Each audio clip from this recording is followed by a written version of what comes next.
Hey everybody, it's Kaylee, and we're back for another Gmail tip. This is tip number 4 in our series, and today we're going to be talking about some of the general settings that you have in your Gmail. So this is going to cover a lot of the basic stuff that you can set up on the back end of your Gmail to make yourself really productive and to kind of help you out with some of the functions. You'll see what I mean as we get started.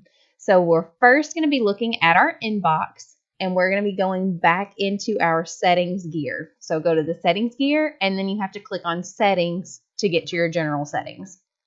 So settings gear, setting tag, and then we're just going to stay on this tab here, the general tab. So this has a ton of stuff on it that you can set to your personal preferences.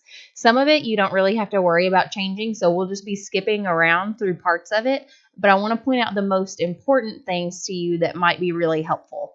So the first thing that we're going to take a look at is maximum page size. This number tells how many different email conversations will show on one page of your Gmail. So it's automatically set to 50, I think. But you can change it. If you want to see fewer emails on a page of your inbox, then you can set it to fewer. Or if you want to see more emails on a page, you can set it to more. So this is just how many emails you'll see listed in this list is all that's changing. So that's your maximum page size, how many emails you see. Undo send, this is super helpful. If you ever hit send before you attach your attachment, or you want to make sure that you said this in your email, but you're not quite sure if you did, this is a big help. So you can undo for up to 30 seconds. So after you click the send button, you can set it for up to 30 seconds. And then down here in your bottom left corner of your screen, after you hit send on your email, you'll see a little thing that pops up that says undo send. You can undo it and it'll actually recall that message, which is really, really neat. So mine's set to 20 seconds, but again, you can set it for up to 30 seconds to give yourself a little bit longer of a window to hit that undo button in case you need to. Default reply behavior, this is a big one. Some people, I think, have their default behavior set to reply all. So that means that any message that you're a part of, like if you're on a distribution list, or if someone sends an email to you and maybe your teammates, or you're just on any group conversation at all, if you have reply all checked as your default behavior, it's going to automatically just start replying to everybody that's in that conversation instead of just the person who sent that message to you. So right now I don't have it checked. You can leave it unchecked if yours is not checked, because when you go into an email, you see that it says reply here, but if you go into these little 3 dots, you can check more options. So reply is just going to go to the person that sent it to you. Reply all is going to send a message back to everyone that's on the email conversation. So that's what that means. It's changing the behavior that your Gmail defaults to, whether it defaults to just reply to that one person or to reply to everybody that's on the email altogether. So you got to be careful if you choose reply all. Make sure you're really intending your reply to go to everyone on that message instead of just the sender. Images, I've got mine set to always display images just so I don't have to work on getting those images to load. Under the learn more, if you click that, it'll tell you that if you want to maybe save some data, or if your internet's a little bit slow, then you can ask before displaying the images, but really it's fine. So I always just display them. That way I can just see all of the images right away. I don't have to work on it. Writing suggestions are a big time saver for me, so I've got those turned on. Writing suggestions would be if I am composing a new email message, it's going to pop up little kind of suggestions for me that I can use or not use. So let's just take a look at what I mean. So if I go to compose a message and I start off by saying good, then it pops up morning, because today, right now, it's morning. So I can hit tab to take that suggestion. And then if I keep typing, see, so it's not going to just start by giving you some suggestions, but if you start typing a little bit, then it's going to try to predict what you would normally say in that situation. And then so you can see it's kind of grayed out right now because I haven't typed that yet. But if I want to take Gmail suggestion, all I have to do is hit tab, and then it pops that into my email. So writing suggestions are a big time saver for me. So I've got those turned on. It's your personal preference. You can also have to turn those off. Your default text style is what the body of your email message text looks like. So you can change the style of text, the size of text, the color, or you can turn the formatting off altogether. So mine, I've just got it set to plain text, but you've got all these choices that you can do here. Conversation view is a big one, and I've tried to include some screenshots in the slides for this week that talk about that just so you can see the difference. Right now, I like Conversation View because Conversation View groups like emails together. Some people don't like that and they feel like they lose emails that way, so some people prefer to turn it off. If your Conversation View is on, your inbox will look a lot like mine. So mine has little numbers that show me how many email conversations are in that conversation. So this is 12 individual emails back and forth between me and these people that are on this email. So that it's grouped all of those emails together by the subject line. If I did not have Conversation View turned on, then I would see all 12 of those emails as separate messages coming into my inbox. So that's where you can make that personal choice of whether you want your emails to be grouped together by topic, by subject line, or if you want every new email to come in as its own separate email, essentially. Nudges, I have these turned on too, just in case I ever forget to reply or to follow up on somebody. After a certain number of days, Gmail is going to kind of scan through. And after those certain number of days, it's going to pop that message back up to the top, maybe that you didn't reply to. And it's going to ask, do you want to reply to this email? Or this message was sent 6 days ago. Do you want to follow up on it if you have not heard a response from the person you sent it to? So I turn those on just to see. Every now and again something will pop up. It doesn't happen often, but just in case, if I forget to follow up on something, it's nice for Google to kind of nudge me on the arm and say, hey, did you want to follow up on that? Or did you mean to reply to this and just forgot to? So I just leave those turned on. Hover actions is where we've talked about before, where you can hover over an email with your mouse and you get those little quick options. So in my inbox, when I hover, I get these. If you don't want to see those there, that's where you can turn those off. So those are called hover actions. So you can decide whether to have those on or to turn those off.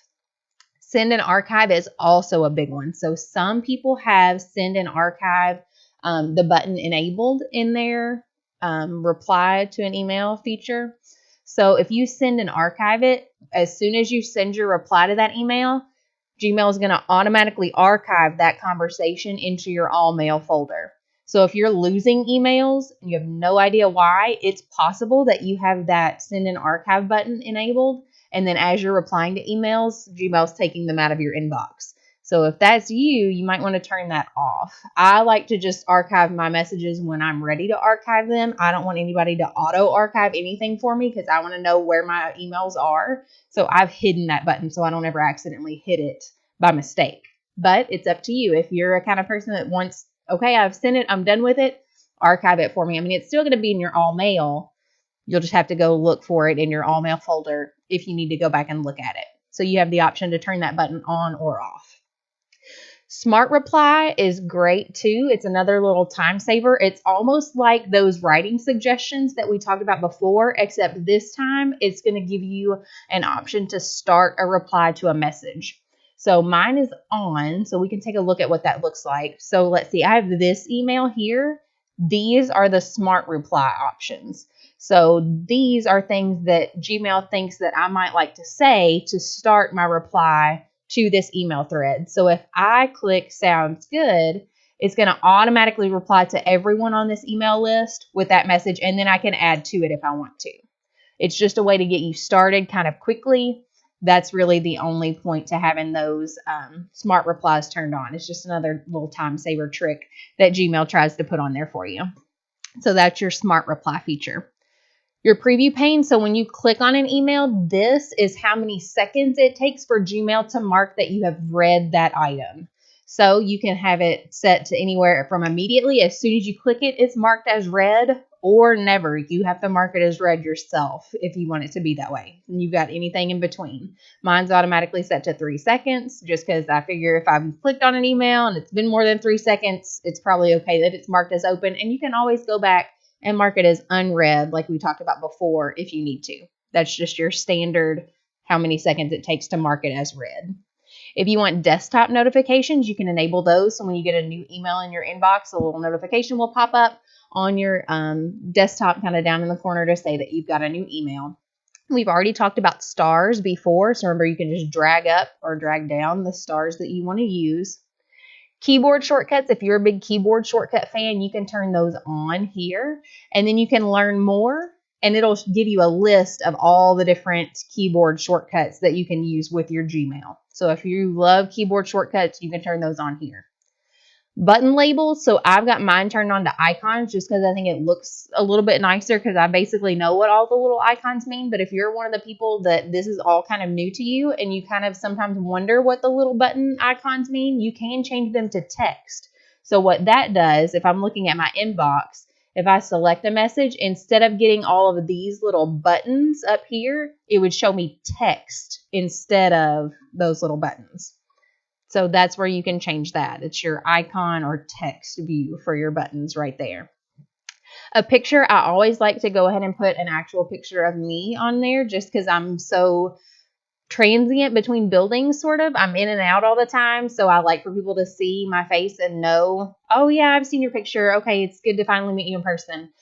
So I've uploaded a picture here, and this goes up here in the top right corner of my screen, and it'll show as a little preview when people email me or when I email them. So that's always a good idea to include, and this is where you can do that. You can select that Gmail auto add contacts. So if I send an email to somebody, Google's going to automatically add them into my other contacts folder, just so that if I want to send another email to that person and they're not saved in my contact address book, when I start typing their email, it's going to automatically pop up because they've been saved to other contacts. So I like to go ahead and have that turned on just because if I'm sending an email to a person once, it's probably likely that I may have to send them an email again in the future. So I just leave that turned on just so it makes it, again, a little bit faster for me in the future. They're already in my contacts. I didn't have to do any extra work.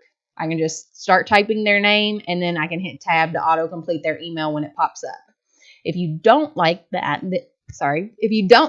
then you can add your contacts yourself, and it won't automatically put anything into your other contacts folder. Signature, we're going to talk a little bit more about signature on the few coming slides that are coming up next in our slides here. I've included in those slides for you a little tutorial video because I get a lot of questions about my signature and how did you get it to look like that? How did you get these links on there? So I inserted my signature as an image. So you can see here's one image. This is one image of my signature.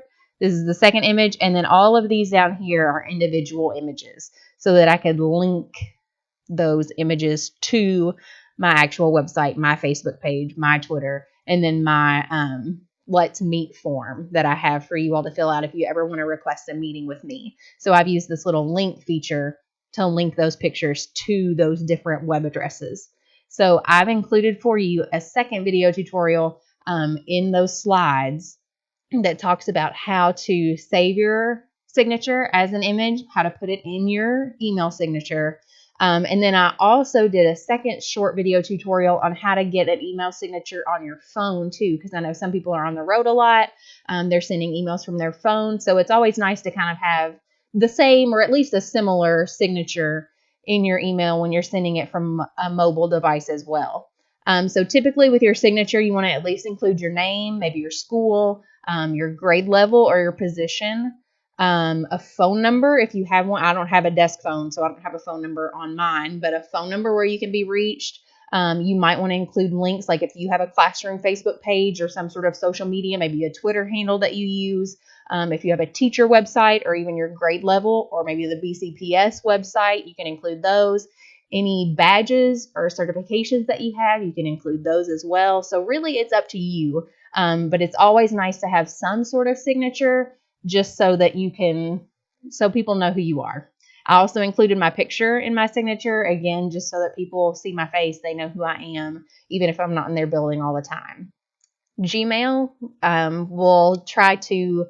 it tries to be really intuitive, but sometimes that's not necessarily a great thing, especially as far as the signature is concerned, because when you send an email message back and forth between people, Gmail will try to hide your signature because it thinks it's redundant. and it tries to not show things that are repeated. Like it'll hide the reply thread in an email. It thinks your signature is sometimes a part of that because it's a repeat thing. So to get it to stay there, there's a little extension. Let me see if I can find it really quickly. It's called Trick Gmail. Let's see if it comes up. I will have to link that to our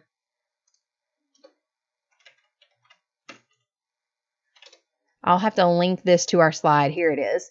So you can prevent Gmail from hiding your signature, but you have to do it in kind of a tricky way. So what you're going to do, see, he's showing here where his signature has been hidden under these 3 dots, which happens to a lot of people. So some people may think that you don't have a signature set when you do. It's just been trimmed because, like I said, Gmail doesn't want to show anything that's redundant. So you can go to this website, and I'll be sure to link this on our slides.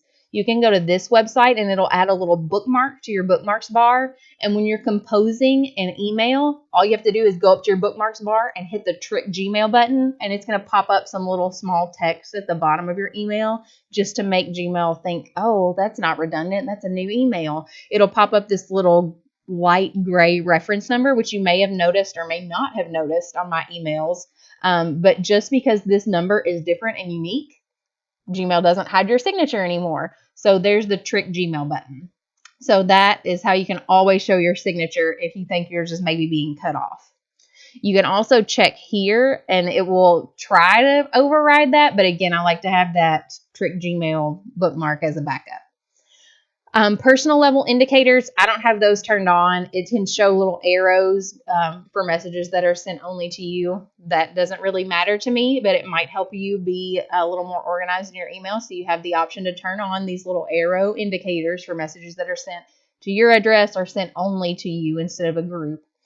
Show snippets, I have those turned on just because I like to see a little preview message. So what that means in my inbox, I see the people that are on the email, I see the signature, and then I also see the beginning line of text from that email. So that's the snippet. So you can either turn those on or off. I like to go ahead and see a little bit of the preview just to give me an idea of what the email is about. But again, it's your personal preference. You can turn them on or off right here on the snippets area.